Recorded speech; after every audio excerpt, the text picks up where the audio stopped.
conversa de classe com Maíra Angelino. Mentes únicas em conversas plurais.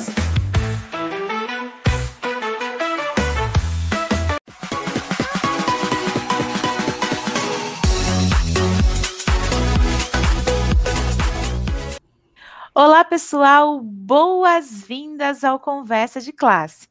E vocês sabem, né? Aqui é o nosso canto de acolher, de fazer muita reflexão.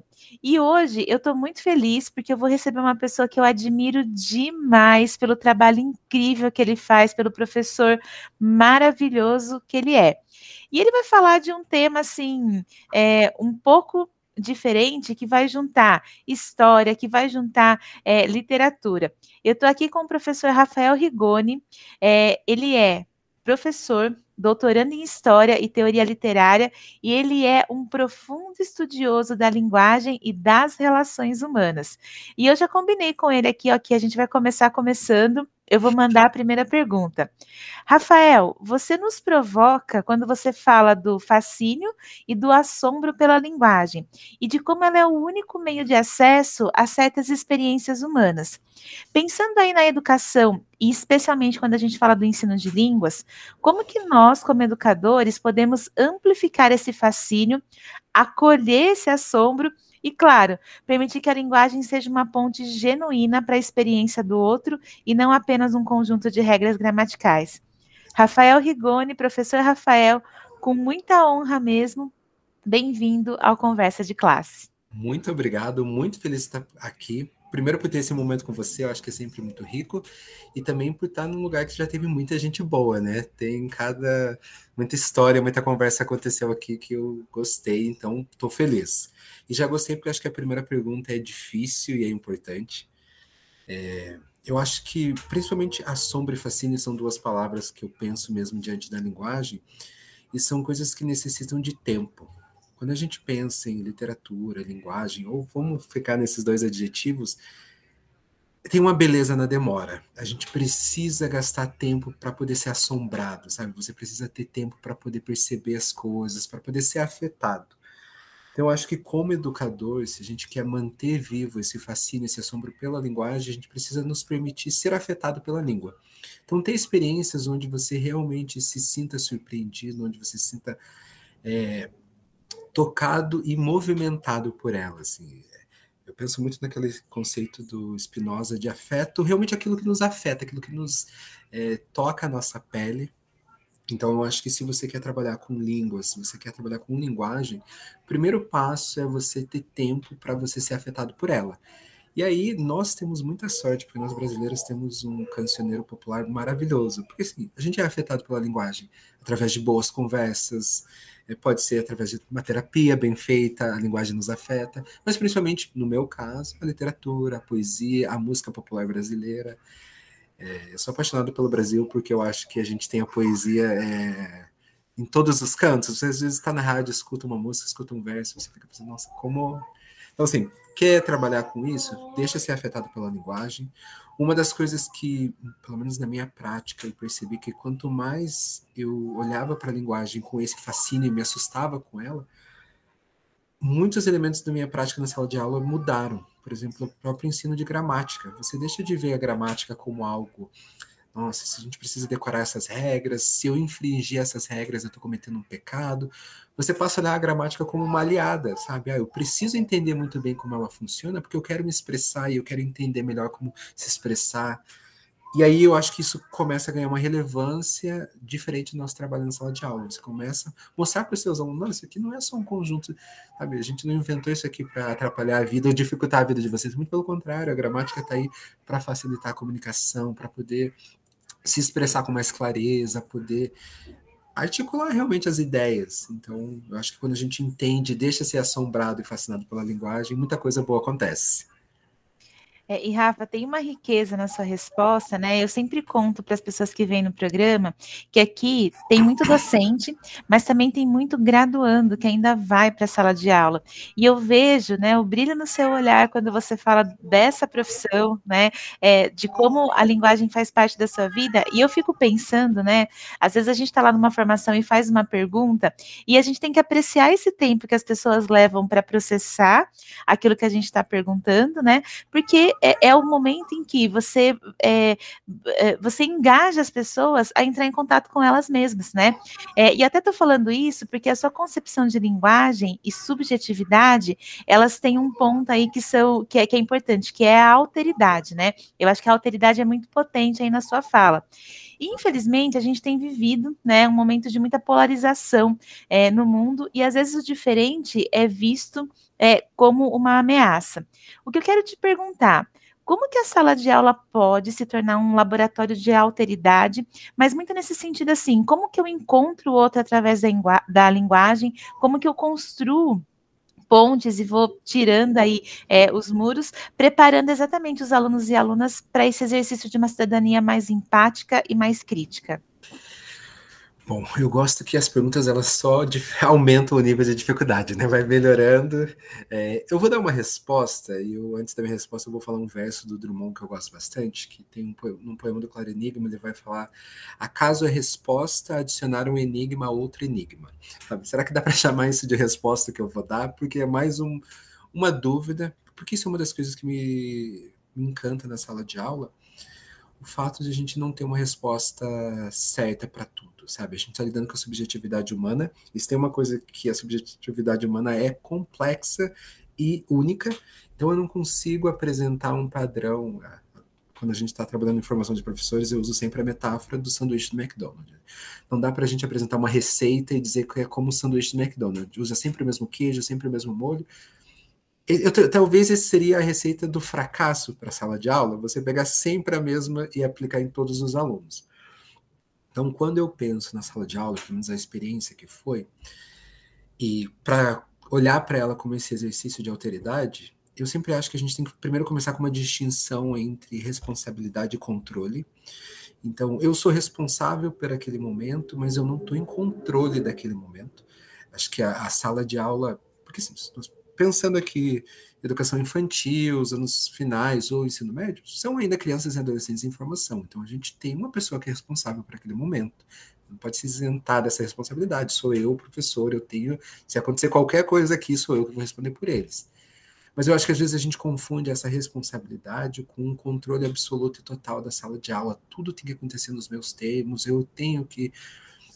E eu acho que é justamente não, eu sou responsável, mas eu não estou em controle. Eu vou propor algumas coisas, eu vou planejar de forma que tenha abertura para os alunos, porque a partir do momento que eu começo a minha aula ciente disso, que eu tenho responsabilidade, mas a aula ainda está aberta, ela é uma obra aberta, ela é uma obra que é construída a várias mãos, não são duas, você começa a perceber que o outro vai aparecendo ali e as coisas vão ficando muito mais interessantes. Eu não sei, mas eu já tive uma experiência de pensar... Nossa, eu imaginava que a aula pudesse ser tão interessante e ela só foi porque os meus alunos levaram para esse lugar. Então, acho que são 3 elementos que eu colocaria. Então, diferenciar a responsabilidade de controle e mostrar para o meu aluno, olha, você é responsável por coisas que às vezes fogem do teu controle. Isso não te isenta de... Talvez isso seja ser cidadão também, né? Eu não tenho controle sobre as ruas da minha cidade, mas eu também sou responsável por ela. Eu também não vou jogar lixo na rua, não vou... Tem uma coisa, de novo, talvez seja um bordão, eu vou repetir, mas é uma coisa que eu realmente amo ser brasileiro. A gente tem a sorte de ter um patrono da educação maravilhoso que vai falar muitos princípios, muitas coisas chaves. E eu acho que quando o Paulo Freire fala daquela diferença entre saber mais, não há saber mais, não há saber menos, mas há diferentes saberes. Quando você entra na sala de aula com essa noção de eu não sei mais que os meus alunos, eu tenho saberes diferentes deles, você começa a perceber que eles podem te ensinar muito, que a sala de aula, que eles percebem que eles podem ensinar e aprender também. E aí eu já vou tentar fazer uma conexão com o terceiro ponto. E se alguém um dia assistir isso aqui, souber e mandar uma mensagem, eu ficaria feliz. Porque há muitos anos atrás, numa disciplina do mestrado, eu li um texto que se chamava Pedagogia das Brechas. E eu achei o texto genial, as ideias maravilhosas, e eu vou falar, eu estou tentando dar... Mas eu nunca mais achei esse texto, já procurei no Google, Google Scholar, já fui assim, em vários lugares. Eu tenho até um esboço, porque se eu não achar, eu vou publicar um artigo meu mesmo, chamado Pedagogia das Brechas, vou colocar um disclaimer lá. E eu lembro que a ideia desse artigo era dizendo que aquilo que a gente chama, às vezes, de ruptura, aquilo que atrapalha a nossa aula, na verdade é um bom momento para você escancarar aquela brecha. E aí, se você trabalha com crianças pequenas, você acho que já deve ter tido essa experiência de você estar falando lá de triângulos, formas geométricas, e a criança fala, porque a minha avó tem um chinchila. E aí você fica, o que tem uma coisa a ver com a outra? Não, aparentemente não tem nada. Ou eles querem contar no final de semana. E aí o convite da pedagogia das brechas é justamente olhar essas disrupturas e pensar, peraí, aí que está o interesse do aluno, é aí que está a vontade e a participação dele, então eu vou pegar essa brecha e eu vou escancarar ela.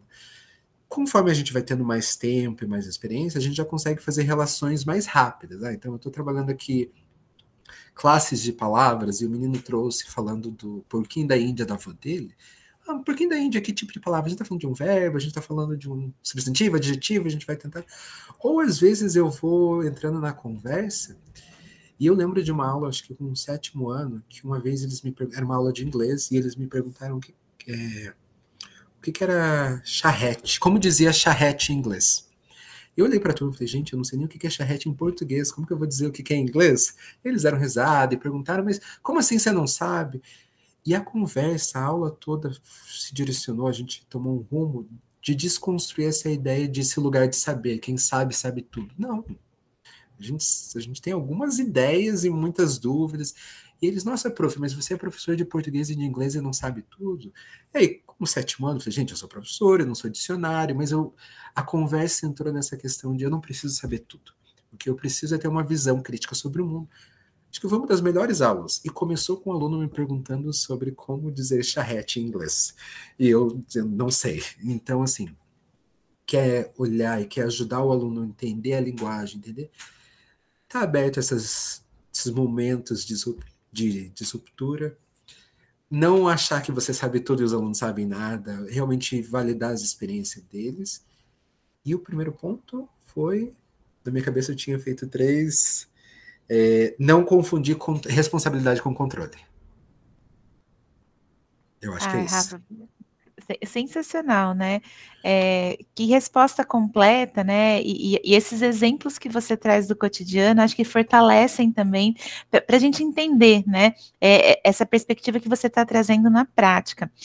Eu estava olhando aqui também, e você traz, né, essa ideia do ensino de línguas como parte de um processo formativo que ele é mais amplo e que tem a ver com uma construção crítica mesmo do sujeito. Eu quero te perguntar o seguinte: quando a gente olha para o contexto atual, numa época que a gente tem muita informação, né? A velocidade das interações também, elas estão ficando cada vez mais velozes mesmo, né? Como que os educadores e educadoras, eles podem fomentar uma leitura que vai para além da decodificação e que de fato seja, né, um mergulho no outro, e que permita, né, e que convide talvez, né, para o questionamento, para a reflexão e para a transformação aí da visão do mundo dos estudantes? Eu acho que talvez a gente possa começar justamente mostrando e ajudando o aluno a perceber que língua é identidade, que a linguagem Nós somos seres de palavras, de linguagem, a gente não tem como se entender ou entender o mundo sem a linguagem. Porque eu acho que talvez esse seja um dos desafios, e espero que a nossa geração supere essa separação muito estanque das coisas, sabe? Isso aqui é geografia, isso aqui é matemática, não tem uma coisa a ver com a outra, isso aqui... E a gente acabou perdendo algumas conexões que são essenciais para as relações humanas. Por exemplo, língua é identidade. O momento que eu começo a falar, a pessoa já sabe que ela tem algumas ideias de onde eu venho. Por exemplo, eu começo a falar, você tem certeza, ele não é nordestino. Não posso identificar exato. Sabe, ele não é uma pessoa muito velha ou muito nova. A linguagem, ela vai mostrando para o outro quem eu sou. Eu já tive experiências de estar no Rio de Janeiro e falar, boa tarde, eu gostaria de um sorvete.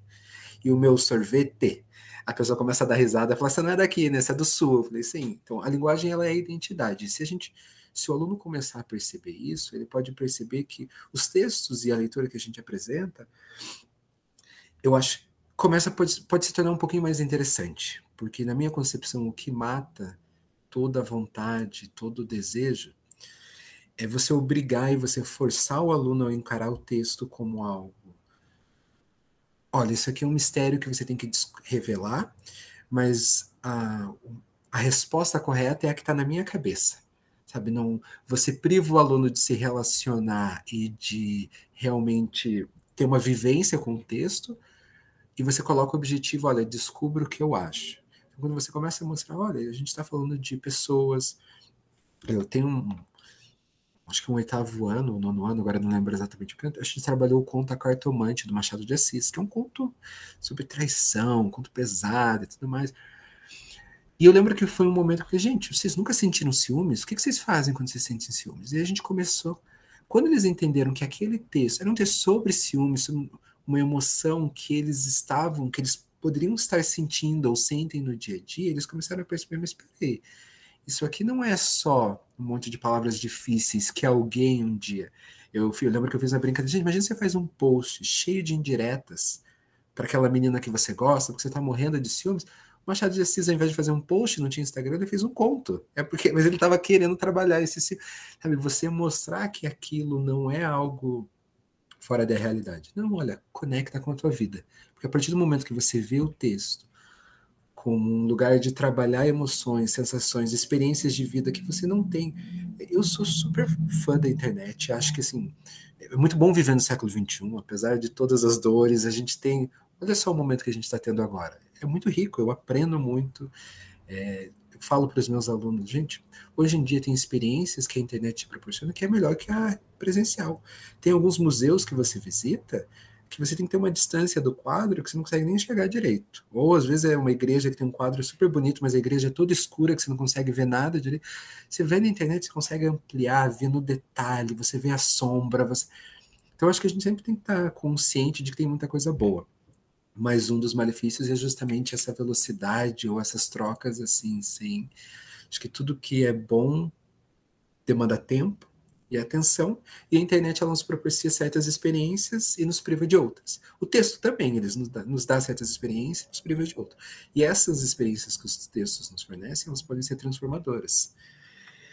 Então, acho que mostrar para o aluno, olha, isso é uma... A gente está falando de seres humanos, a pessoa que escreveu esse texto tinha uma coisa para dizer, ela queria contar, essa coisa que ela queria para dizer, você também sente. Ano passado eu tive... Eu sou uma pessoa muito eclética, assim, então eu leio de tudo o tempo inteiro, mas eu gosto muito dos clássicos. E aí eu estava relendo a Odisseia do Homero e eu percebi, falei, cara, chamou muita atenção, e eu contei. Ulisses chora, acho que 27 vezes durante toda a Odisseia. E aquilo me deixou assustado, porque eu sou uma pessoa que eu sempre fui muito emotivo, choro fácil, minha esposa sabe, a gente começa a conversar, me emociono muito tranquilamente, e sempre me incomodou.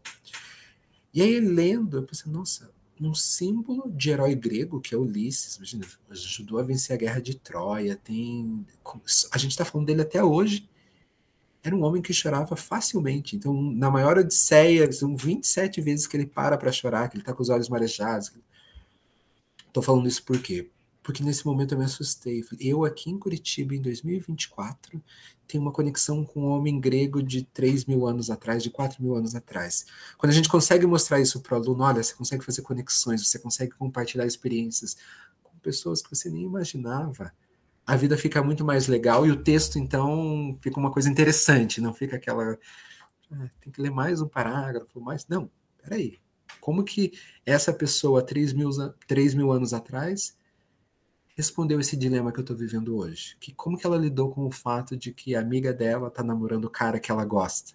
Sabe? Porque é isso, a literatura está cheia de vida e a vida acontece nos adolescentes da mesma maneira. Apesar da internet proporcionar, os dilemas humanos são os mesmos. Então, se a gente conseguir mostrar para os alunos, olha, isso aqui que está no papel, você passa no teu dia a dia, tem a ver com a tua vida, tem a ver com seres humanos, eles começam a ver a possibilidade de se interagir e gostar daquilo. Não sei se eu fugi da Rafa, resposta. Não, absolutamente. Eu acho que você está trazendo de fato, né, esse convite para a gente olhar para a linguagem como a construção mesmo do ser humano, né? Enquanto você falava, você comentou muito dos alunos e de como você faz essa conexão com a vida, mas eu também fiquei pensando assim, o professor, a professora, né, que talvez compartilhe aí do que você está trazendo, se identifique com isso, pode ser que ele se sinta, né, isolada nas demandas do dia a dia. Eu gostaria de saber, para a gente finalizar, qual que é o seu conselho, assim, mais genuíno para que esse profissional reencontre o entusiasmo pela potência da linguagem e continue sendo esse agente de transformação, mesmo diante aí dos desafios? Eu acho que é um compromisso radical consigo próprio, sabe? Você ter essa noção de se eu sou um educador, eu preciso me manter vivo, sabe? Acho que o Paulo Freire também fala que não tem educação sem amor, e eu acho que não tem educação sem vida, sabe? Você precisa ser uma pessoa que tem um interesse e uma paixão pela vida. Então, como que eu estou pensando aqui numa resposta, acho que todas, mas essa mais do que qualquer outra é muito subjetiva. Acho que como que eu consigo manter isso, ou tenho essa, acho que um compromisso comigo mesmo. Olha, o que que eu quero da minha vida? Eu quero isso. Então eu vou separar um momento, e esse é um momento que eu vou ter para mim mesmo. Porque a nossa vida, acho que vou falar por mim, mas acredito que muita gente é muito corrida. A gente tem muito. Eu digo que ser professor no Brasil é trocar a roda do carro com um carro a 120. A gente está o tempo inteiro preparando aula, fazendo muita coisa. Mas se eu não tenho esse compromisso radical comigo mesmo de parar e. Não, peraí, eu preciso ter um tempo para me alinhar, para manter a curiosidade viva, manter a inteligência, manter o intelecto. Falo, costumo pensar muito que os alunos vão até onde o professor vai, sabe? Se a gente para de se interessar pela linguagem, de se interessar pela vida, se interessar pelas coisas, o aluno também não vai se interessar muito. Porque se você... Acho que uma tecla que eu gosto bastante nas minhas formações de mencionar é o aluno ele não tem muito aparato para julgar muitas aulas dos professores, a não ser aquelas emoções que os alunos, que o professor consegue despertar nele. Então, a partir dessa, eu acho que o professor precisa estar sempre alinhado com as suas próprias emoções para poder trazer isso. E isso exige tempo, exige dedicação, de realmente, olha, eu preciso ter esse compromisso. Eu digo por mim, eu considero ler como escovar os dentes, sabe? Se eu não escovo os dentes, eu fico me sentindo. Acho que todo brasileiro tem isso, né? A gente tem essa. Graças a Deus, tem esse cuidado.